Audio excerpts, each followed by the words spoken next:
Welcome back to another Resident Evil Tales reading of the Caliban Cove novel. In part 2 we read chapters 4 through 6 and discovered that the evil umbrella scientist Dr. Griffith has a plan of unleashing a virus on the entire world.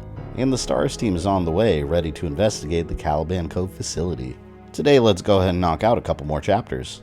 And before we get started, I'd like to thank Phantom Drives for sponsoring this video with their NVMe solid state drive. Say hello to the Venom 8 PlayStation 5 upgrade kit, the lightning fast SSD that boosts your gaming performance. It's sleek, it's small, and it's up to 25% faster than the standard PS5 hard drive. Having that extra speed for loading games and reducing overall load times is nice, but the great thing about these drives is having that extra storage space. It's no secret that with this console generation, extra storage is king, since the built-in stock storage space built into the PS5 is quite the joke. It's what, a couple games and some updates before it's full? No, upgrade your storage, you're gonna thank yourself later. And it's pretty easy upgrading the PS5 storage. Just pull the side panel off your PS5, however make sure you take off the correct side unlike me. Once you do have the correct side off, you unscrew the plate, make sure you stick the thermal pad on the Venom 8 SSD, slide it in, screw it in, and put the cover back on. Easy.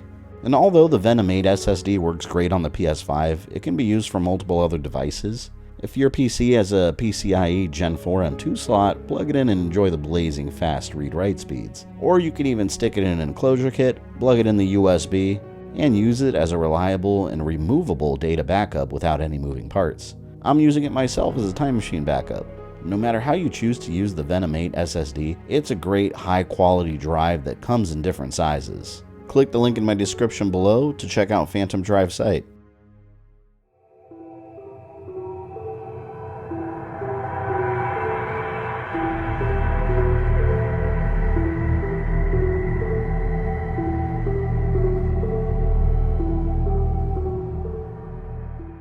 Steve and David climbed in, edging to the front of the six-man raft as Karen and Rebecca followed. John hopped in last and at David's signal started the motor with the push of a button. It was as silent as David had promised, only a faint hum that was almost lost in the sound of gently moving water. "Let's move," David said quietly.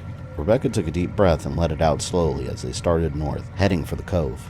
Nobody spoke as the shore slid by to their left, shadowy, jagged shapes in the pallid light of the rising moon, an immense and whispering void to their right. Port and starboard, her mind noted randomly. Bow and stern. She searched the blackness for a sign that marked the beginning of the private territory, but couldn't make out much. It was a lot darker than she'd expected, and colder. The chill she felt was compounded by the knowledge that beneath them lay an infinite and alien world, teeming with cold-blooded life. Rebecca saw a flash of soft light as David raised a pair of NV binoculars to watch for movement on the shore. The infrared illuminator's glow spilled across his face for an instant before he adjusted their position, making his features strange and craggy. Now that they were actually doing it, actually on their way, she felt better than she had all day. Not relaxed by any means, the dread was still there, the fear of the unknown and for what they might encounter, but the feelings of helplessness, the mind-numbing anxiety she'd lived with since the incident in Raccoon had eased, giving way to hope. "We're doing something, taking the offensive instead of waiting for them to get to us." "I see the fence," David said softly, his face a pale smudge in the bobbing dark.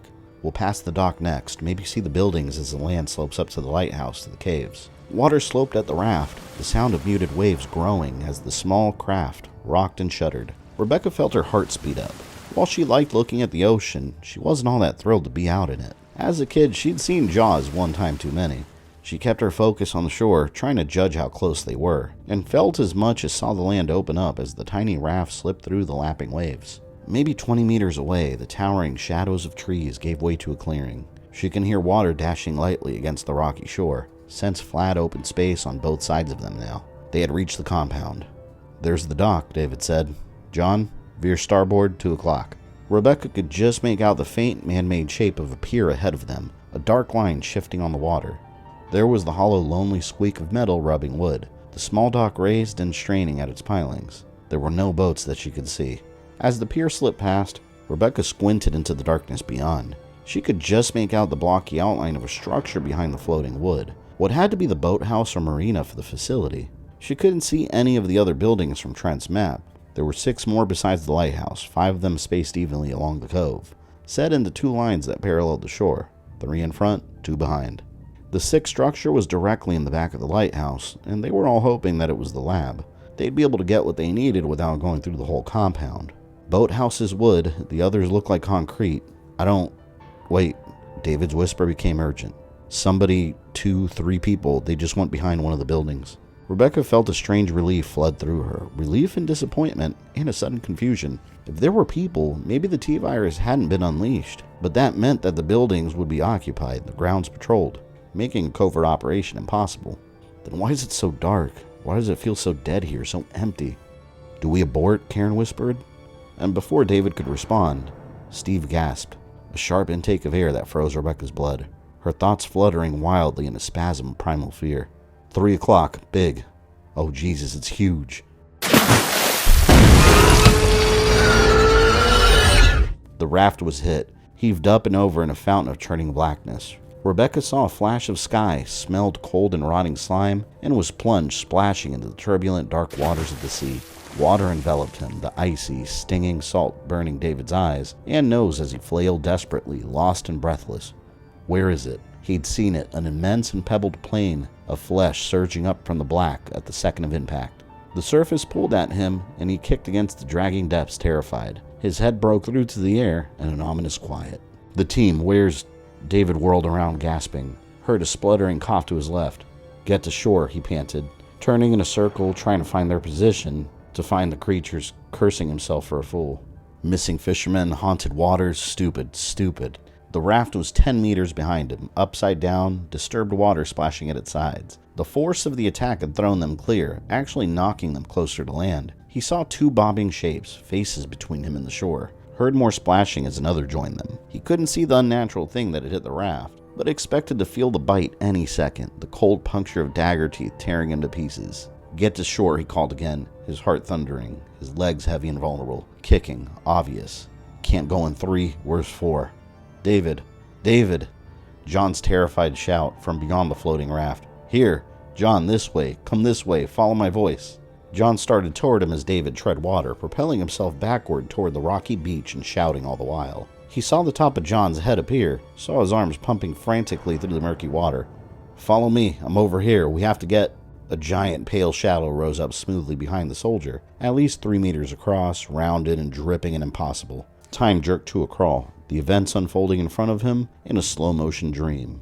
David saw thick, tapering tentacles on either side near the top of the rising shadow. Saw a rounded slash in the corpse-colored slickness. Not tentacles, feelers. And realized that he was seeing the underbelly of a monstrous animal that couldn't possibly exist.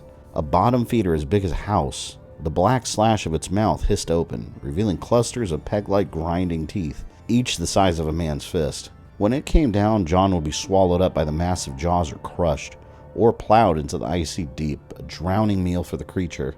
In the instant it took him to absorb the facts, he was already screaming.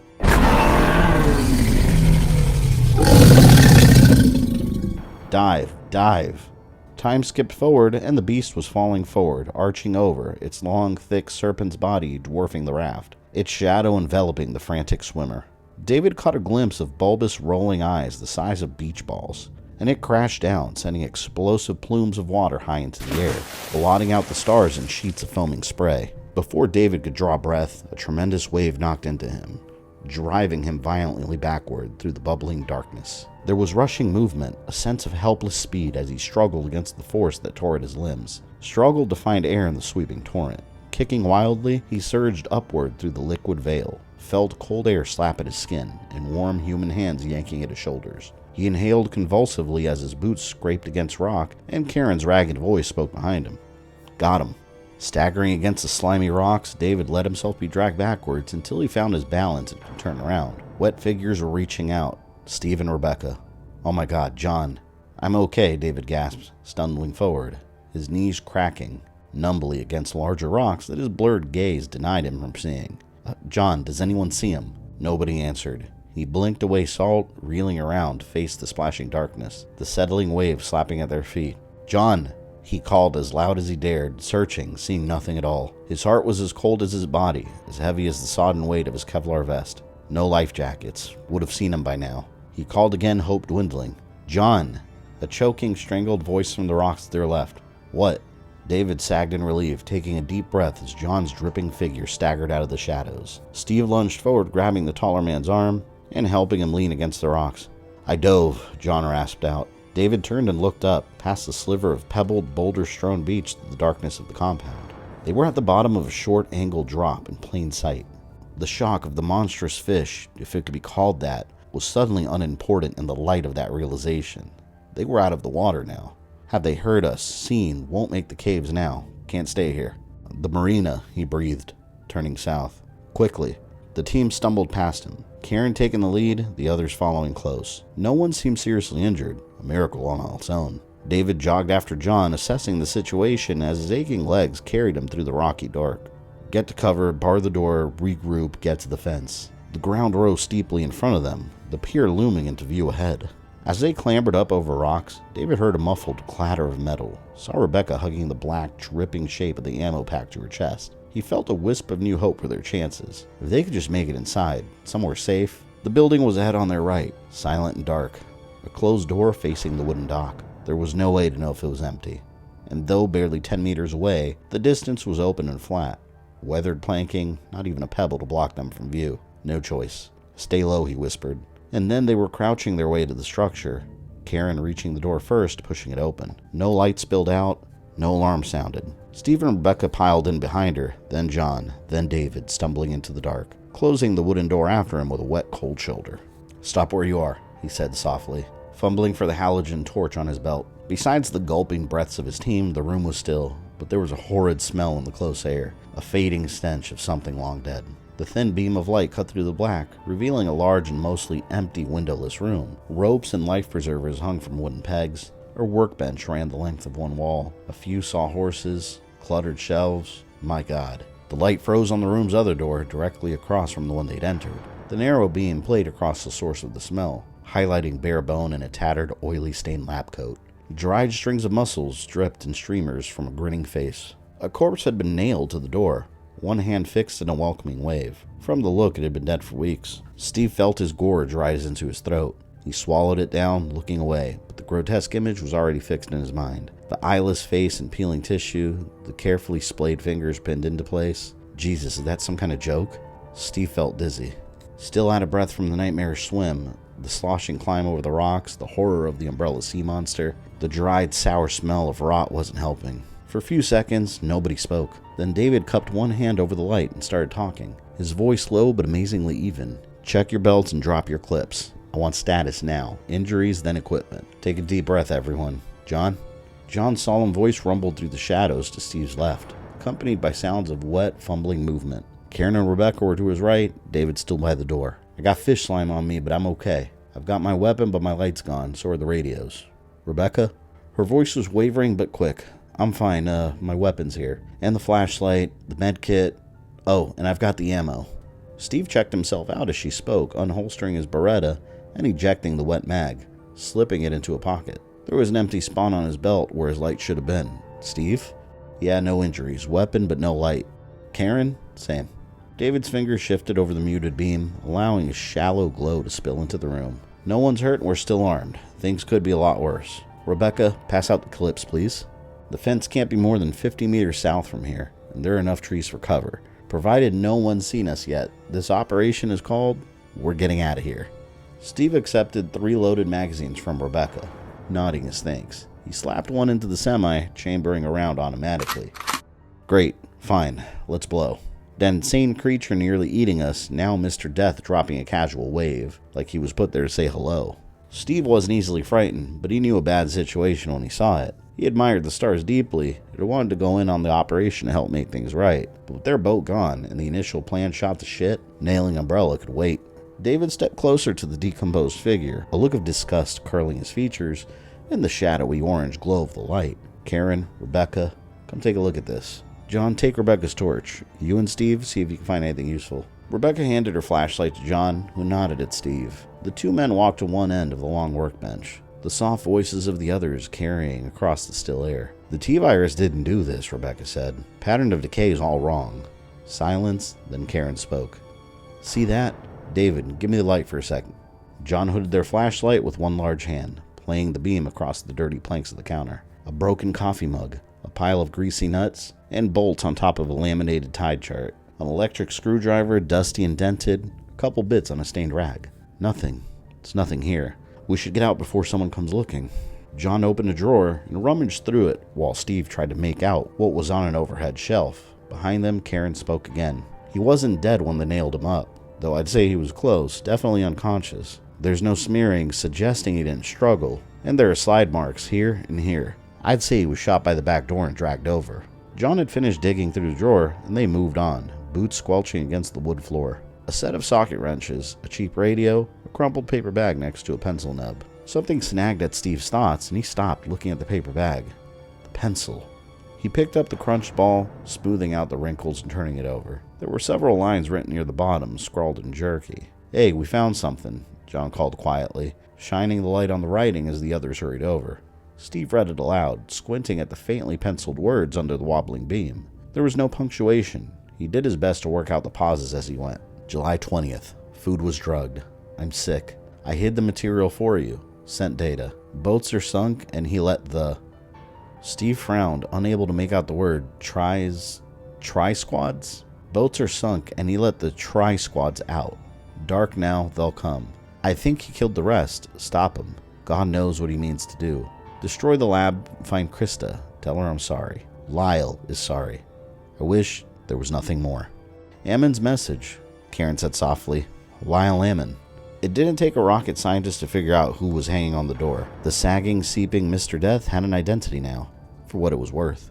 And the message that Trent had given David was so weird because the poor guy had apparently been doped up when he sent it. Nice to put a face to the name, huh? John cracked.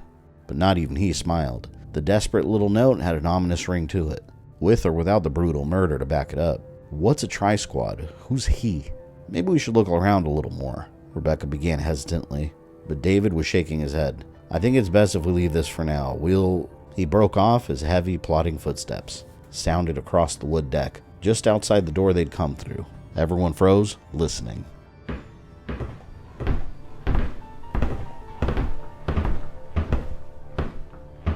More than one set, and whoever they were making no effort to hide their approach. They stopped at the door and stayed there. No rattling knob, no crashing kick, no other sound. Waiting. David circled one finger in the air, pointed to Karen and then to the other door, hung with the grisly remains of Lyle Ammon. The signal to move out. Karen first. They edged towards the grinning corpse, Steve wincing at every shifting creak they created, breathing through his mouth to avoid inhaling the stench. And as Karen pushed the door open,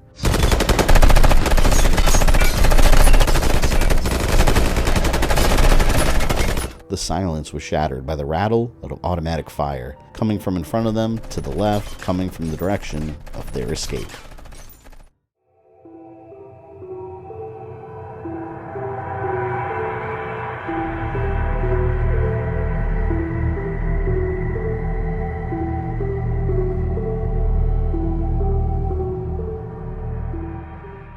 Karen jumped back as bullets cracked into the door.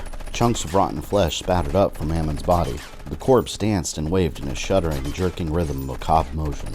David snatched the coat of the dead man and yanked, but the door was pinned open by the clattering fire, and whoever was shooting was coming closer, the explosive shots louder, the splinters of flesh and wood pelting them with greater force. They were trapped, both exits blocked. Rebecca clutched her Beretta in one shaking hand, watching for a signal from David. He pointed roughly northwest into the compound, shouting to be heard over the whining, splitting clatter of automatic fire. Rebecca, other door. John, Karen, next building. Secure. Steve, we cover. Go. As one, Steve and David leaped out and started to fire, the booming rounds punctuating the lighter hail of deadly ammo. John and Karen charged out at a full run, were instantly swallowed up by the shadows. Rebecca spun and trained her weapon on the back door, her heart pounding in her throat. The walls trembled and shook. Die, Jesus, why won't they die? Steve screamed behind her, a strain of disbelief and terror in his voice that made her blood run cold. Zombies? Without looking away from the rectangle of dark wood, Rebecca shouted as loud as she could, her voice cracking over the relentless spray of the automatics. Headshots, aim for the head. There was no way to know if they'd heard her. The rifle or rifles kept pounding, approaching. Her thoughts raced to understand. Images of the T-virus victims flitting through her mind. They'd been mindless, slow, inhuman, and accidental, not on purpose, not with purpose. Rebecca, let's go. There was still the sound of an automatic rifle firing, but the boathouse no longer shook from the impact of its force. She shot a glance back, saw Steve still shooting at something, saw David motioning at her to move. She sidled for the open door, catching a sickening, up-close look at the bullet-riddled corpse still hanging there. The head had caved in like a rotting pumpkin, teeth shattered, gummy flecks of tissues radiating out from behind the skull. The waving hand was no longer connected to the rotting arm. The radius and ulna blown away, it dangled there like some obscene decoration, beckoning. Steve fired once more, and the auto's clatter ceased. He raised the weapon, his eyes wide and shocked as he opened his mouth to say something. And the back door crashed open, bullets flying through the dark in a blaze of orange fire. David pushed her roughly through the front, and she ran, the responding crack of 9mm rounds resonating behind her. Get to the building, get to cover. She sprinted through the shadows, her wet shoes thumping across packed, rocky dirt, her searching gaze finding the outline of a massive concrete block and the spindly trees that surrounded it in the darkness ahead. Here. She veered toward the call, saw John's muscular form silhouetted by pale starlight at the corner of the building. As she neared him, she saw the open door, Karen standing in the entry with her weapon trained back toward the boathouse. Bullets still sang through the shadows. Get in, Karen shouted, stepping out of the way, and Rebecca ran past her, not slowing until she was inside. She fell into a table in the pitch black, cracking one hip painfully against the edge. Turning, she saw Karen firing, heard John yelling, "Come on, come on," and Steve pounded through the door, gasping. He pulled to a stop before crashing into her, one hand clutching his chest. Rebecca moved to the door and grasped the cool thickness, her mind absently registering that the material was steel, as David hurtled through shouting, "Karen, John." Karen backed into the darkness, weapon still raised. There were 3 more sharp reports from a Beretta, and then John slipped inside, his jaw clenched, his nostrils flaring. Rebecca slammed the door, her fingers finding a deadbolt switch. The soft snick of the lock was barely audible against the ringing in her ears. Outside, the bullet stopped. There were no shouts between the attackers, no alarms, no barking of dogs or screaming of wounded. The sudden silence was total, broken only by the deep, shuddering breathing in the warm and muggy darkness. A halogen beam flickered on, revealing the shocked faces of the team as David shone it around their retreat. A mid-sized room crowded with desks and computer equipment. There were no windows. "Did you see that?" Steve gasped, addressing one in particular. "God, they wouldn't go down. Did you see that?" Nobody answered, and though they were out of immediate danger, Rebecca didn't feel her adrenaline slowing, didn't feel her heart settling back to anything approaching normal. It seemed that Umbrella had found a new application for the T-virus, and like it or not, we're gonna have to deal with the consequences. They were trapped in Caliban Cove, and in this facility, the creatures had guns. David took a final deep breath and exhaled it heavily, flashing the torch's light toward the door. "I'd say we've been spotted," he said, hoping that he didn't sound as despairing as he felt. "Might as well see what we've gotten into. Rebecca, would you turn on the lights?" She flipped the wall switch, and the room snapped into blinding brilliance, overhead fluorescence pulsing to life. Blinking against the sudden glare, David surveyed the team, saw that Steve had one hand pressed to his chest. "Are you hit?"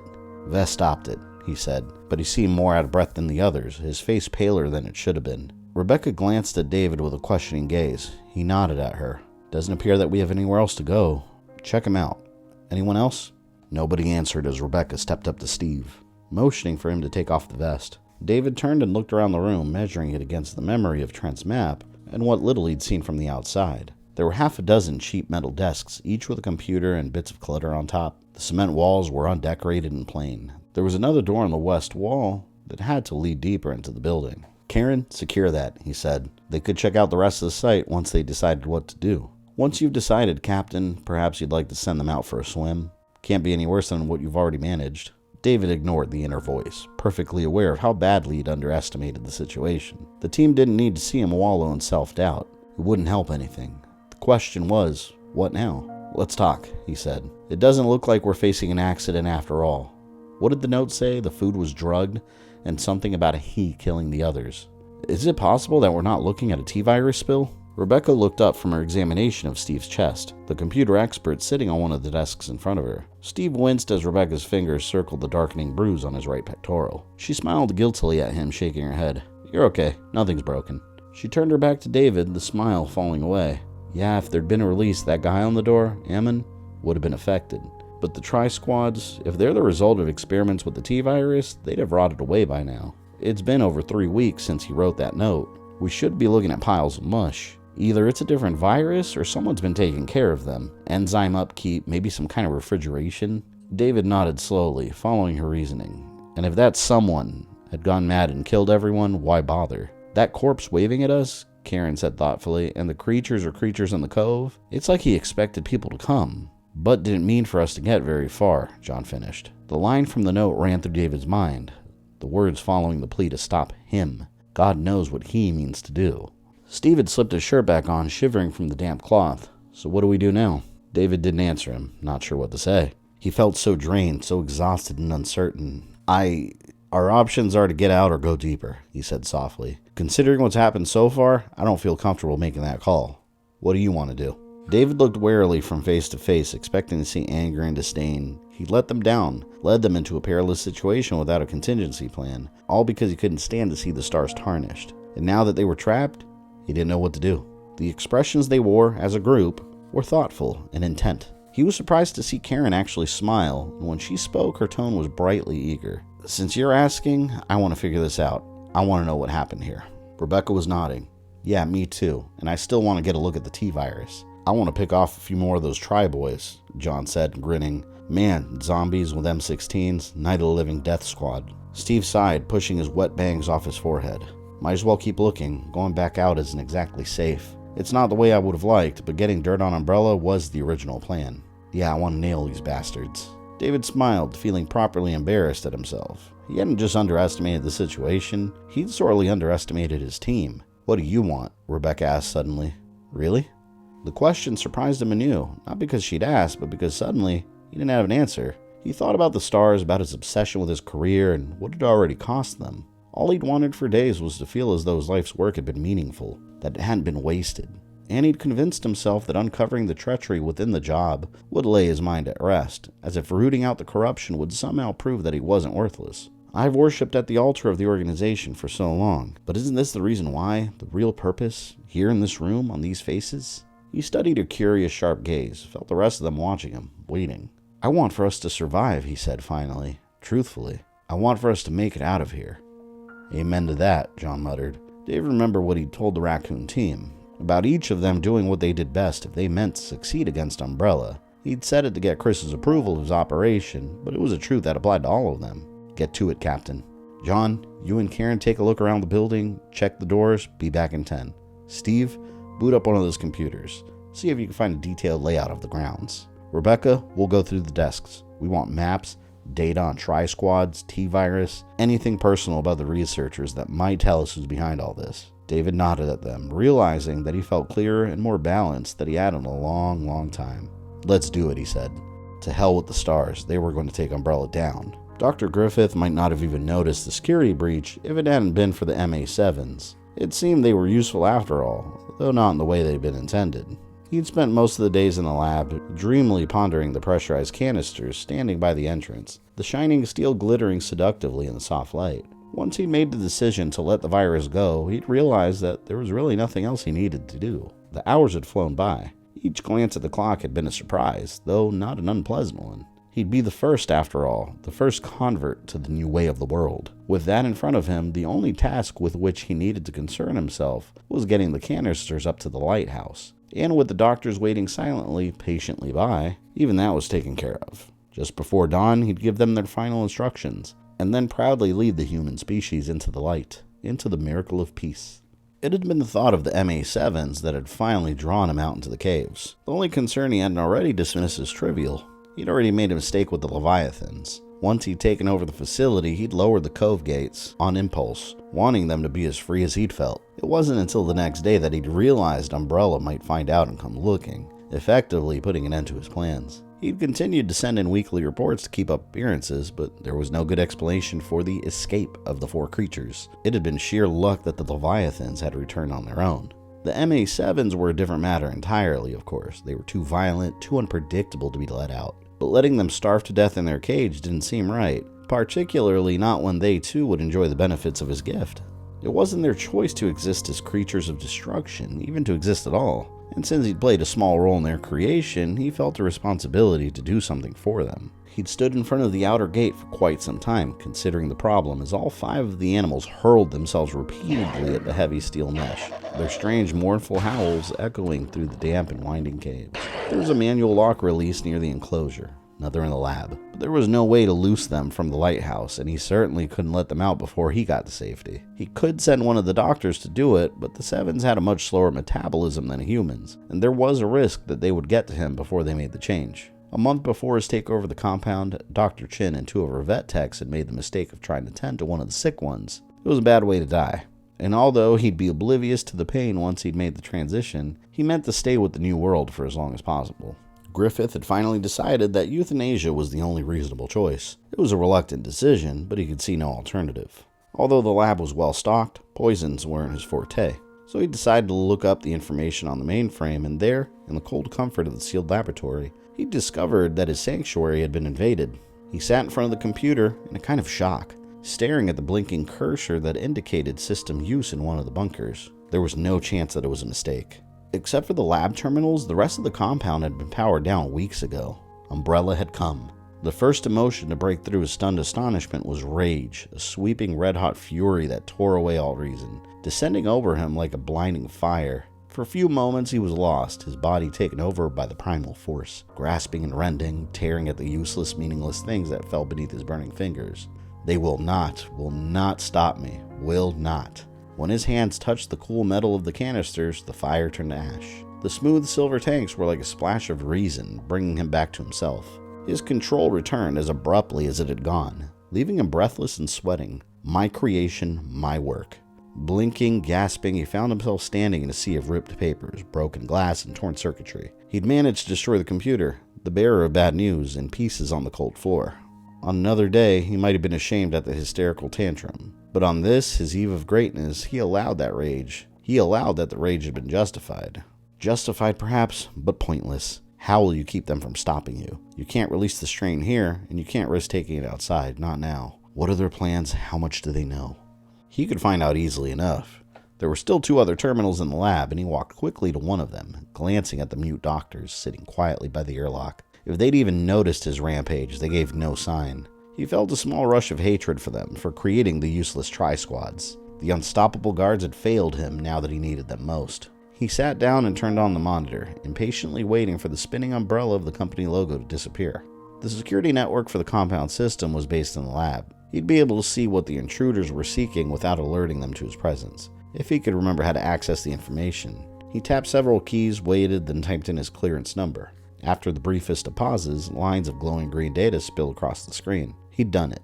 Seek, find, locate. He frowned at the information, wondering why the hell anyone from Umbrella would be searching for the laboratory. And for that matter, why they'd try looking for that information in the mainframe at all. The system designers weren't idiots. There was something about the layout of the facility in the files. And Umbrella would know it. Which means... Relief coursed through him. Cool and pure relief so great that he laughed out loud. He suddenly felt quite silly at his childish reaction to the breach. The searcher wasn't from Umbrella, and that changed everything. Even if they managed to find the lab, an unlikely proposition at best, considering its location, they wouldn't be able to gain entry without a keycard, and Griffith had destroyed all of them, except for Ammons. His was never found. Griffith froze, then shook his head, a nervous smile on his face. No, he'd searched practically everywhere for the missing card. What were the chances that the interloper would stumble across it? And what were the chances that they'd make it past the Trisquads? And what was Lyle up to during those hours when you couldn't find him? What if he did get a message out? You only checked for transmissions to Umbrella, but what if he contacted someone else? Even as the dreadful, impossible thought occurred to him, the computer began to spit out information on the logic skills tests. The socio-psychological series test that Ammon had designed. Griffith felt his control slipping again. He clenched his hands into fists, refusing to give in. There was too much at stake.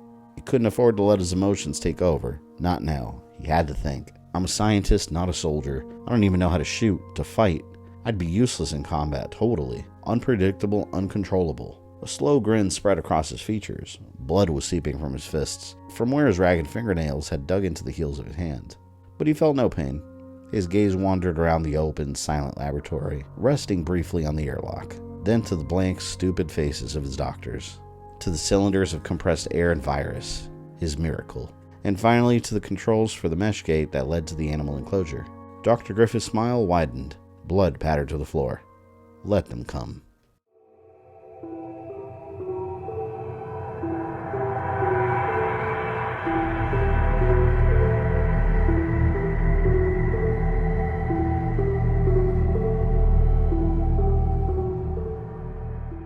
As Steve read aloud, Rebecca saw David glance between his watch and the door several times. She didn't think it had been 10 minutes, but it had to be close. John and Karen weren't back yet. where each is designed to measure application of logic as combined index projective techniques with interval precision. It was rather dry reading. Apparently a facility report on the analysis of some kind of IQ test. It had obviously been written by a scientist, was in fact the kind of boring double talk that a lot of researchers tended to fall into when trying to explain anything more complicated than a chair. Still, it was what had come up when Steve asked for information on Blue Series. Since the room had yielded little else, Rebecca forced herself to pay attention, fighting off the nagging, quiet fear that had settled over her during the fruitless search. Somebody had cleaned out the room and done a very thorough job of it. She found books, staplers, pens and pencils, a ton of rubber bands and paper clips, but not a single piece of paper with writing on it, not a scrap of information to work with. Steve's computer search wasn't much better. No map and nothing at all on the T-virus. Whoever had taken over the facility had apparently wiped out everything they might have been able to use, except for a shitload of dull psychobabble, which so far hasn't even mentioned the word blue. How are we supposed to accomplish anything here?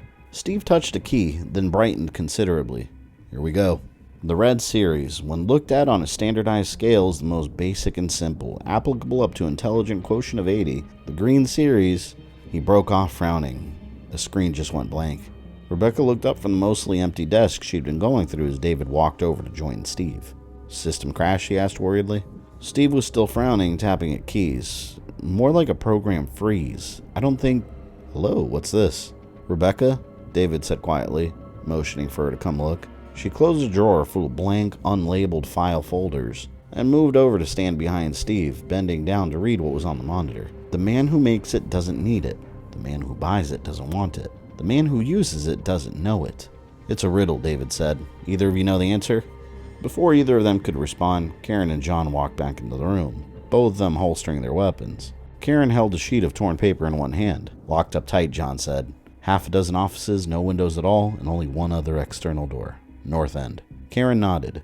There were file cabinets in most of the rooms, but they were empty. Except I found this in one of the drawers stuck in a crack. It must have ripped off when the place was being cleaned out. She handed the piece of paper to David. He scanned a few lines, his dark gaze taking on a sudden intensity. He turned back to Karen. This is all there was? Karen nodded.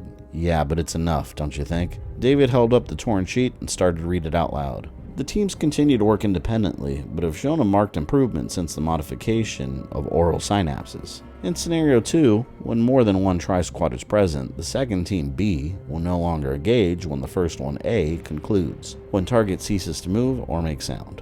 If the target continues to provide stimuli and A has discontinued the attack, lack of ammunition, disabling injury to all units, B will engage. If within range, additional patrols will be drawn to the attack and will engage in succession. At this point, we have not successfully managed to expand sensory ability to trigger desired behavior. The visual stimuli of Scenarios 4 and 7 continue to be unproductive, although we'll be infecting a new group of units tomorrow and expect correlating results by the end of the week. It is our recommendation that we continue to further develop oral capabilities before considering heat detection and plantation. That's where it's torn off, David said, looking up. Karen nodded. It explains a lot, though, why the team at the back door of the boathouse didn't do anything. The team out front was still firing. It wasn't until you and Steve took them out that the second group moved in. Rebecca frowned, not liking the implications of the report for more than just the obvious. Umbrella's continued experimentation on humans. From what she'd seen in Raccoon, the T-virus took 7 or 8 days to fully amplify in a host. The host then falling to pieces within a month. So what's this about infecting a new group and getting data in a week? Or for that matter, implantation and sensory modification with the host they already have? There shouldn't be time for all that. The units should be disintegrating, way beyond learning new behavior. She bit her lip nervously, suddenly wondering what the researchers at Caliban Cove might have done with the virus. If they'd found a way to speed up the infective, perhaps tampered with the Virion's fusion membrane, made it more cohesive, or somehow multiplied the occlusionary, allowing it to replicate exponentially, we could be looking at a strain that works in hours, not days. It was a nasty thought, and one that she didn't want to consider until she had more information to go on. Besides, it wouldn't make a difference in their current situation. The Trisquads were just as deadly either way. The sign on the north door says we're in Block C, whatever that means, John said, moving to the computer. Did you find a map? Steve sighed. No, but take a look. I asked for information on the Blue Series, and it started to give us a report on these IQ tests, coded by color. Then this. I can't get anything else. John peered at the screen, mumbling. Man who makes it doesn't need it. Buys it, doesn't want it. Uses it, doesn't know it. Karen, who'd been rereading the Trisquad material, looked up with a sudden sharp interest. Wait, I know that one. It's a casket. Somehow Rebecca wasn't surprised that Karen knew the riddle. The woman struck her as someone who thrived on puzzles. They all gathered around as Steve quickly typed in, casket. The screen remained unchanged. Try coffin, Rebecca suggested. Steve's fingers flew across the keys. As soon as he hit enter, the riddle disappeared, replaced by Blue Series activated. Then followed Test 4, Block A, 7, Block D, and 9, Block B. Blue to access data, Block E. Blue to Hammond's message, Karen said quickly. That's it, the message received related to the Blue Series. Then said enter answer for key. The answer was coffin. And the test numbers are the key, David said. There are 3 more lines in the message, then blue to access. The lines must be the answers to the tests. The letters and numbers reversed, time rainbow, and don't count. Jill was right. It's all about something we're supposed to find. Rebecca felt a rush of excitement as David grabbed a pen off the desk and turned over the scrap of the Tri-Squad report. The information they had finally made sense. Dr. Hammond's message actually meant something. We can do this. We've got something solid now. David drew 5 boxes into 2 lines, the same as on Trent's map, marking the southernmost box with the letter C. After a pause, he tentatively labeled the others, starting at the top left with A and going right to left, marking the test numbers next to each other. Assuming that this is right side up, he said, and that we need to complete the test in order, we'll be moving in a stagger, zigzag between the buildings. And assuming the Tri-Squads don't have a problem with that, John said softly. Rebecca felt her excitement dwindle, could see the same mixed emotions in the suddenly somber expressions they all wore, staring down at the boxes. She had known that they were going to have to leave eventually, but had somehow managed to avoid thinking about it, putting it off until it was in front of them. It was in front of them now, and the Tri-Squads would be waiting. They stood at the north door in a dark and stuffy hallway, tightening bootlaces, adjusting belts, putting fresh clips into their Berettas. When David was ready, he turned to John and nodded. Give it back to me. You, Steve, and Rebecca will take the one on the left, northwest from here. Once we hear you get clear, Karen and I go straight across. If your guess is right, we'll be in Block D. If you're upside down, Block B. Either way, we secure the building, find the test number, and then wait for you to show up and give us the go-ahead. And if I don't, Karen took up the recital. If we don't hear from you in half an hour, we come back here and wait for Steve and Rebecca. We complete the test if it's feasible. John grinned, a white flash in the gloom, and then get our asses over the fence. Right, David said. Good. They were ready. There were infinite variables in the equation, any number of things that could go wrong with the simple plan. But that was always the case. There was no way to prepare for everything that could happen, and the decision to split up was their best chance to avoid detection by the Tri-Squads. Any questions before we go? Rebecca spoke up, her youthful voice tight with concern. I'd like to remind everybody again to be extremely careful about what you touch, or what touches you. The Tri-Squads are carriers, so try to avoid getting close to them, particularly if they're wounded. David shuddered internally, remembering what she'd told him before, that one drop of infected blood could hold millions, hundreds of millions of virus particles. Not a pleasant thought considering a 9mm round can inflict a lot of damage, and they don't lie down when they're hit. The 3 by the boathouse just kept coming, walking and firing and bleeding. They were waiting for his signal. David shook the thoughts off and thumbed the safety on his weapon, putting his other hand on the door latch. Ready? Quietly now on 3. 1, 2, 3. He pushed the door open and slipped outside into the cool night air and the whisper of ocean waves. It was much brighter than before, the almost full moon having risen high, bathing the compound in silvery blue light. Nothing moved. Straight in front of him, about 20 meters away, was John and Karen's destination, and he was relieved to see a door set into the concrete wall facing Block C. They wouldn't have to go around to get inside. David edged away from the door to his left, hugging the narrow shadow of the wall. He could just make out the front of the building he hoped was A. Tall, wind-bent pines to the left and behind it. There was a darker shadow midway along its length, a door, and no cover in the 30-plus meters that spanned the distance. Once they stepped away from C, they'd be totally vulnerable. If there's a team between the 2 lines of buildings, he shot a glance back, saw Rebecca and Steve tensed and waiting behind him. If they're going to walk into a corridor of fire, at least he'd be in front. Steve and Rebecca should have time to get back to cover. He took a deep breath, held it, and broke away from the wall, running in a low crouch for the dark square of the block's entry. Shapes of pallid light and shadow blurred past. His entire being was waiting for the flash of an automatic, the crack of fire, the sharp and piercing pain that would take him down, but it was silent and still. The only sound the violent stammer of his heart, the rush of blood through his veins. Seconds stretched an eternity as the door loomed closer, larger. Then the latch was under his fingers, and he was pushing, bursting into a stifling blackness, spinning around to see Rebecca and then Steve come lunging in after him.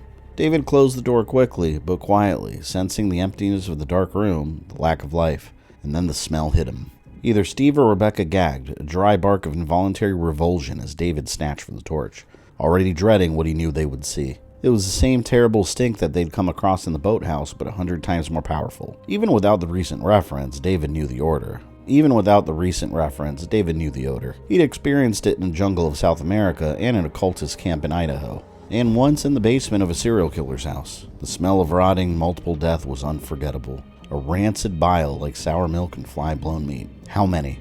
How many will there be? The beam snapped on, and as it found the tottering, reeking pile that took up one corner of the large storage room, David saw that there was no way to be certain. The bodies had started to melt into one another, the blackened, shriveling flesh of the stacked corpses blending and pooling from the humid heat. Maybe 15, maybe 20. Retching, Steve stumbled away and threw up, a harsh and helpless sound in the otherwise quiet room. David quickly took in the rest of the chamber, finding a door against the back wall, the letter A blocked across it in black. Without another look at the terrible mound, he hustled Rebecca towards the far door, grabbing Steve as they passed. Once they were through, the smell faded to barely tolerable. They were in a windowless corridor, and though there was a light switch next to the door, David ignored it for a moment, catching his breath, letting the two young team members collect themselves. Apparently, they'd found the umbrella workers of Caliban Cove, all but at least one of them anyway.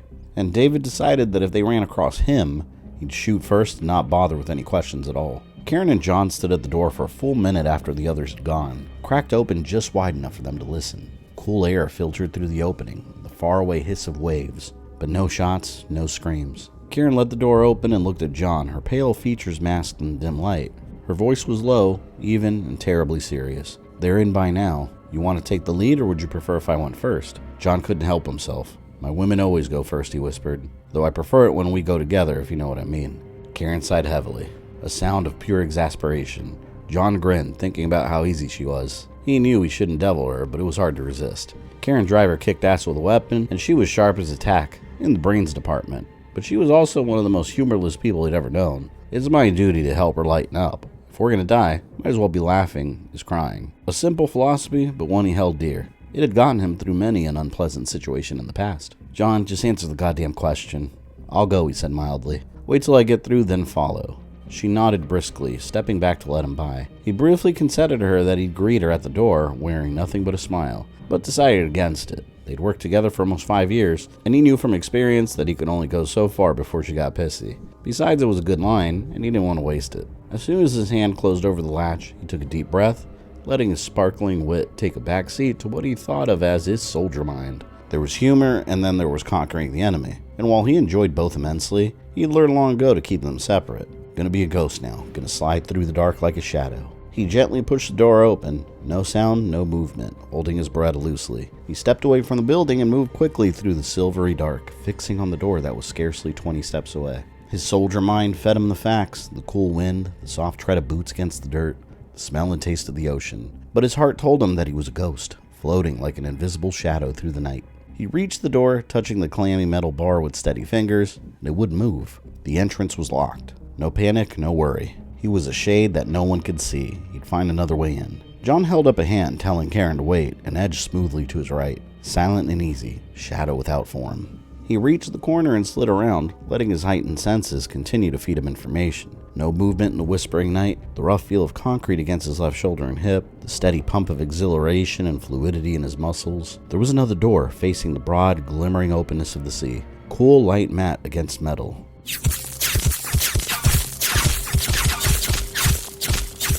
Bullets hit the dirt at his feet. John spun and leaped backwards, flattening himself against the wall as he grabbed for the latch. Walking from the direction of the boathouse, a line of 3, and John tore the door open and jumped behind it. Heard the clatter of .22 caliber rounds smash into the metal, stopped inches from his body by the explosive ping ping ping that rattled the door. He held the door open with his foot, took a split-second look around the edge and targeted the flash of a light, squeezing the trigger as chips of concrete and dust flew from the wall. The 9mm jumped, a part of his hand, and he was an animal now, at one with the thundering rounds, the pull of his breath. The awareness of himself both as a man and a bringer of death. Another look and the line was closer now, the 3 dark figures taking shape. John got off another shot, ducked behind the open door, and when he looked again, there were only two standing. Snap, behind him. John whirled around and saw them, two of them, 10 feet away at the northeast corner of the building. Both held automatic rifles, but made no move to fire. He felt panic then, a screaming, whining beast in his gut that threatened to devour him from the inside out. Holy shit.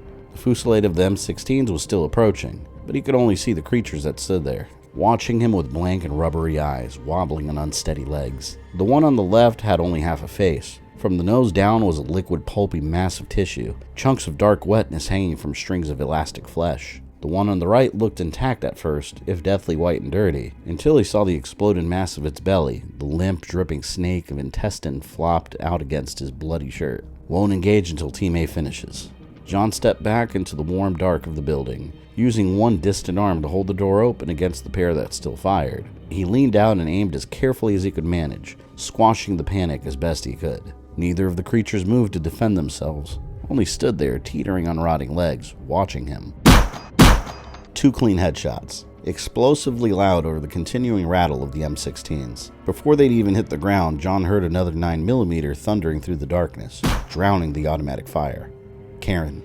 He shot another glance around the door and saw the crumpling figures of the engaged team 100 feet away, one of them still firing as it fell, its rattling rifle aimed uselessly at the sky. Karen crouched out from behind the buildings, handgun still pointed at the spasming shooter. Her back to John. Teams won't engage. Don't shoot him. Over here. Leave him. She turned with a graceful spin, sprinting to meet him. As soon as she was through, he pulled the door closed. The sound of the automatic muted to a dull popping sound. John sagged against the door as Karen fumbled for the lock, his brain still screaming at him that he'd seen the impossible, that he'd just killed 2 dead men, that there was nowhere he could put that information that wouldn't drive him insane. Can't be. Didn't believe it before. Didn't know, and they were dead. They were rotting, and they were... Karen's ragged whisper broke the warm dark, broke through the cycling chain of his spinning, dizzying thoughts. Hey John, was it good for you? He blinked, the words registering slowly. Going first, I mean, she added. Was it everything you hoped it would be? He felt a creeping amusement take the place of the whirling, terrible thoughts, the confusion ebbing, the waters of his mind becoming clear again. That's not funny, he said. After a beat, they both started laughing. And those were chapters 7, 8, and 9 of Caliban Cove. Make sure you join me next time for Caliban Cove, Part 4. We'll catch you guys then.